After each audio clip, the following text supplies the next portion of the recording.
The Alexander Hamilton Awareness Society. So good to see so many of you for a very, very special keynote talk.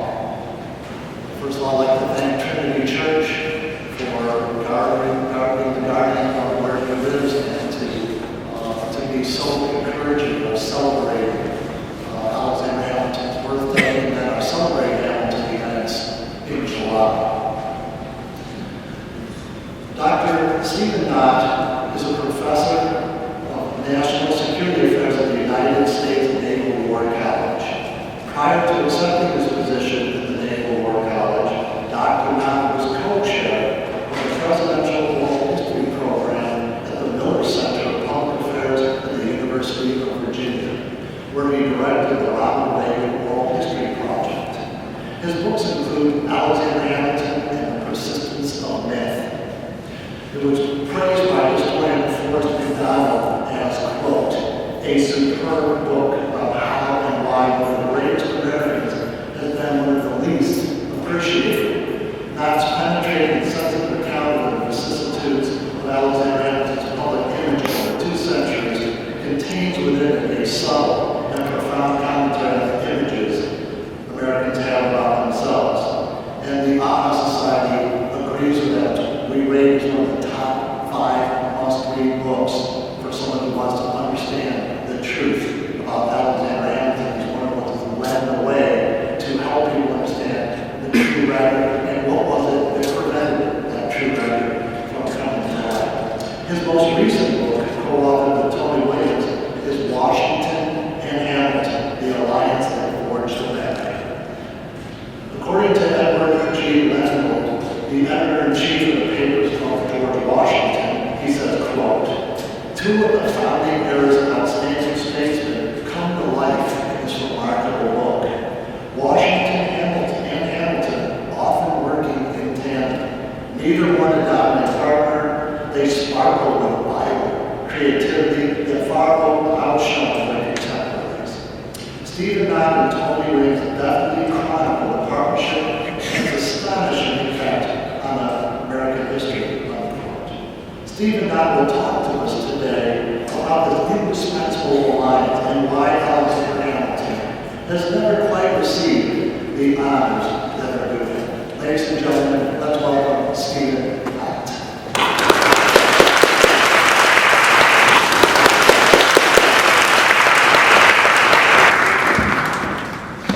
Thank you, everyone. It's a real privilege and an honor to be here. And I know that's a cliche, you hear that all the time from speakers, but I really do want to thank Rancho and the Society for this very impressive event that they put together for all of us today. We're paying tribute today to a remarkable founding father who was one of the greatest members of, with all due respect to Tom Brokaw and the World War II generation, the greatest generation of Americans, which was the founding generation. I would like to talk to you today about what I believe to be the most important collaboration in American history. I'm referring to the unlikely alliance between a wealthy Virginia planter and a brash immigrant from the Caribbean who won the American Revolution and went on to establish a new order for the ages. George Washington and Alexander Hamilton fought for the better part of 25 years to secure the American experiment in the face of bitter partisan opposition at home and determined enemies abroad. This collaboration was vital to winning the American Revolution, adopting the Constitution, and creating the institutions necessary to secure liberty at home and respect abroad. Remarkably, this critically important alliance has not been given its due. There's a tendency in historical circles to focus on the relationship between Thomas Jefferson and James Madison, or Thomas Jefferson and John Adams. And part of this, I think, is due to the fact that Alexander Hamilton, unfortunately, for much of this nation's history, has been seen in a negative light and somehow not worthy of being included in the hallowed company of George Washington. Attacking Alexander Hamilton was and is a far more acceptable approach than attacking the towering figure of George Washington. And throughout our nation's history, Hamilton has suffered more than his share of attacks. One sees this phenomenon in accounts dealing with the suppression of the Whiskey Rebellion in 1794, when thousands of rebels in western Pennsylvania defied the federal excise tax on alcohol, armed themselves, and at one point threatened to burn Pittsburgh to the ground.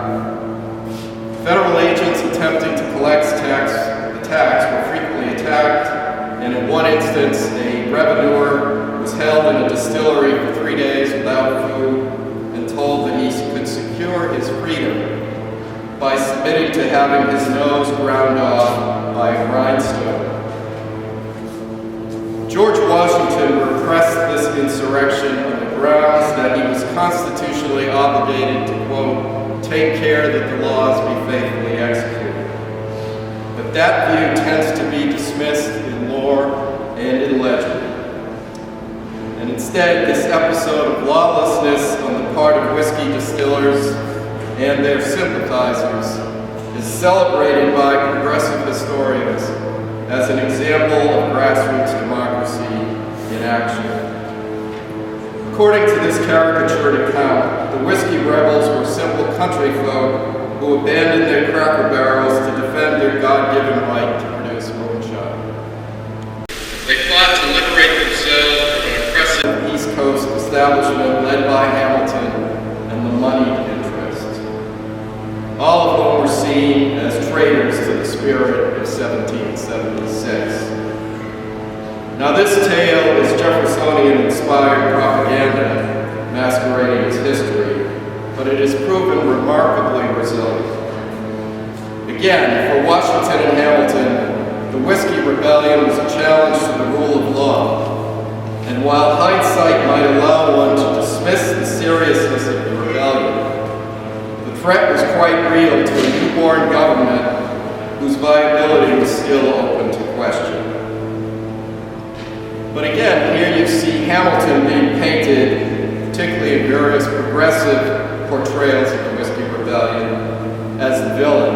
But in fact, it was President Washington who authorized the use of force against the rebels, and even led for a time the 15,000-man force, which Washington cunningly named the Army of the Constitution, that marched into western Pennsylvania.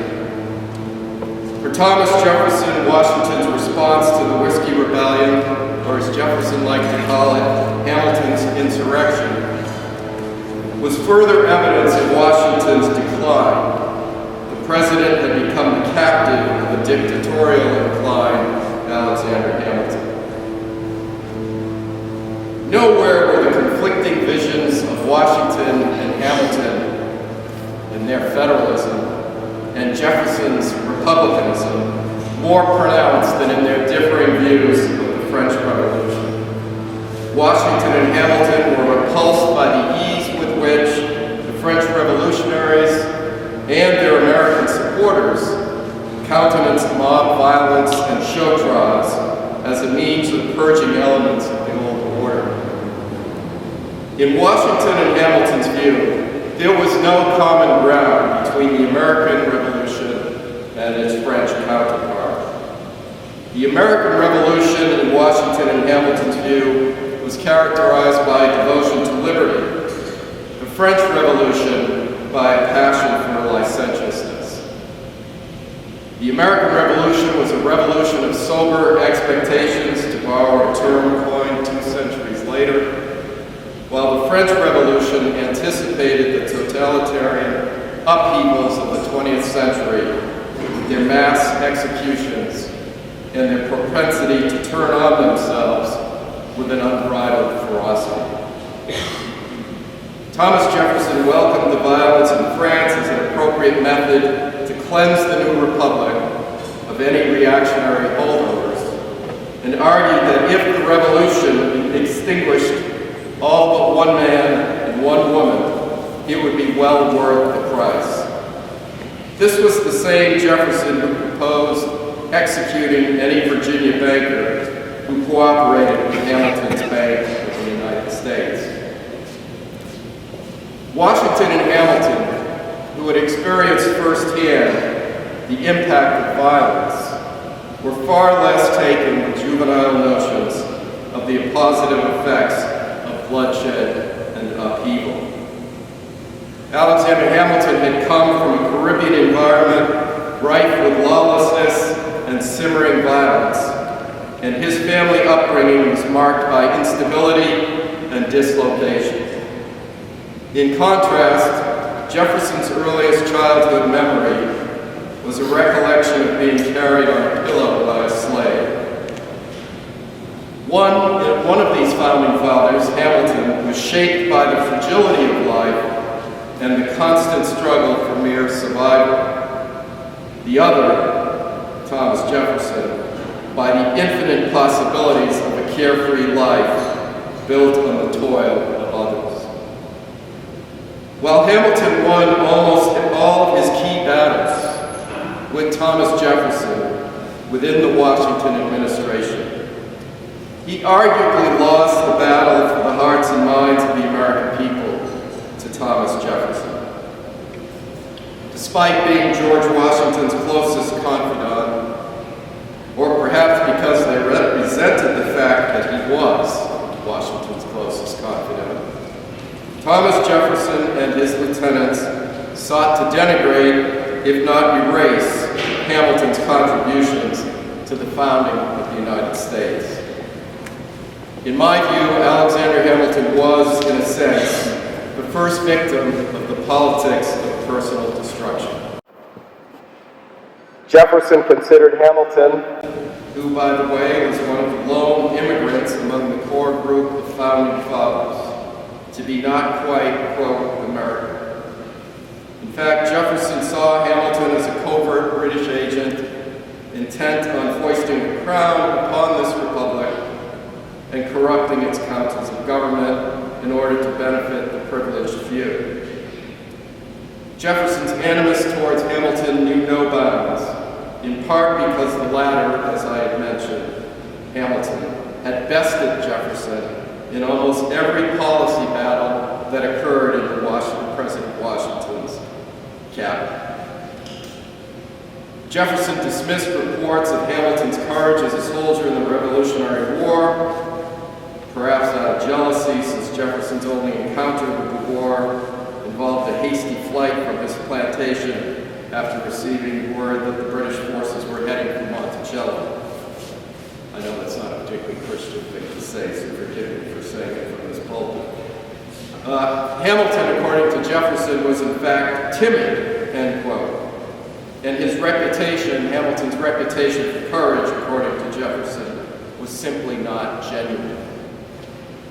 Jefferson also believed that Hamilton was not only a monarchist, but an advocate for a monarchy bottomed on corruption. And many of you, of course, know that when Jefferson became president in 1801, he ordered his Secretary of the Treasury to comb through the records and find examples of Hamilton's corruption. None, by the way, was ever found. Nevertheless, Jefferson's sinister interpretation of Alexander Hamilton became gospel within the ranks of many progressive historians and political figures. Progressive hatred for Alexander Hamilton persisted well into the 20th century.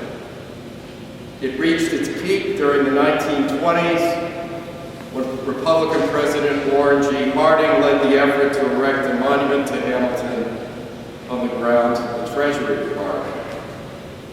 Now, Harding was guaranteed to offend the sensibilities of any right-thinking progressive, both then and now, and his celebration of Alexander Hamilton did little to burnish Hamilton's image.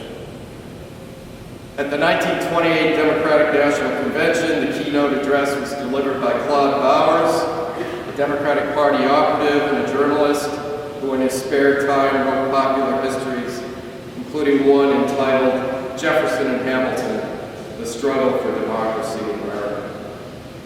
In Bauer's book and in his keynote address, he summarized all of the hatred his party felt toward the East Coast elites, as he put it, a fraternity apparently founded by the dictatorial, again, as Bowers put it, Alexander Hamilton. According to Bowers, Hamilton believed that the American people were a great beast, continuing a tradition of circulating a quote that Alexander Hamilton likely never uttered. As far as I'm concerned, the quote is fictional, but we can get into that perhaps in the question period. Claude Bauer's book received a glowing endorsement in the only book review Franklin Roosevelt ever wrote, which appeared in the New York Evening World under the title, "Is There a Jefferson on the Horizon?" The answer, of course, was yes. It was Franklin Roosevelt. Roosevelt found Bauer's book to be a breathless account of escape after escape as the sage of Monticello battled the dark forces of oppression and privilege. Franklin D. Roosevelt considered himself a Jefferson for the 20th century, battling forces similar to those that existed during the founding of the nation. And according to Roosevelt, were not Jefferson's heroic efforts, Hamilton's aristocracy of wealth and power, as FDR put it, would have triumphed.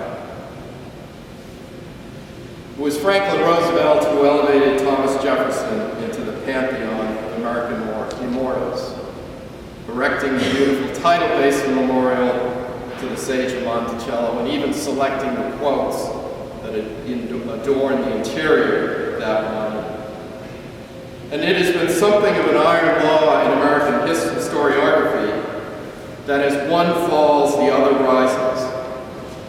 And with Jefferson's ascent in the 20th century, Alexander Hamilton remained in eclipse. It was not until the late 20th and the early 21st century that Alexander Hamilton broke free of the Jeffersonian-inspired progressive interpretation of the founding and was seen for who he truly was, an immigrant who rose from obscurity and emerged as George Washington's closest confidant in war and peace, and one who became a co-founder of the New York Society for the Abolition of Slavery. While Lin-Manuel Miranda's musical and Ron Chernow's biography have made great strides in rehabilitating Hamilton's image, the caricatured account of Alexander Hamilton, first put forth by Jefferson and his allies, and unfortunately repeated by countless historians from Claude Bowers to Dumas Malone to Merrill Peterson, still persists in far too many quarters. This caricature pits the supposed champions of the people, Jefferson, Madison, their party, against the, quote, forces of privilege and authoritarianism, Hamilton, Federalists. Americans should put aside this caricature account, and if they do, they will discover that due to the exertions of George Washington and to the individual who's buried a few steps away from us here today, the American people will begin to think continentally and recognize that it was Washington and Hamilton who created a strong union, which decades and then centuries later helped to defeat fascism and communism, explore the universe, produce endless scientific and technological breakthroughs, and perhaps most importantly, abolished slavery and Jim Crow, thereby securing the blessings of liberty for all of their fellow citizens. Thank you.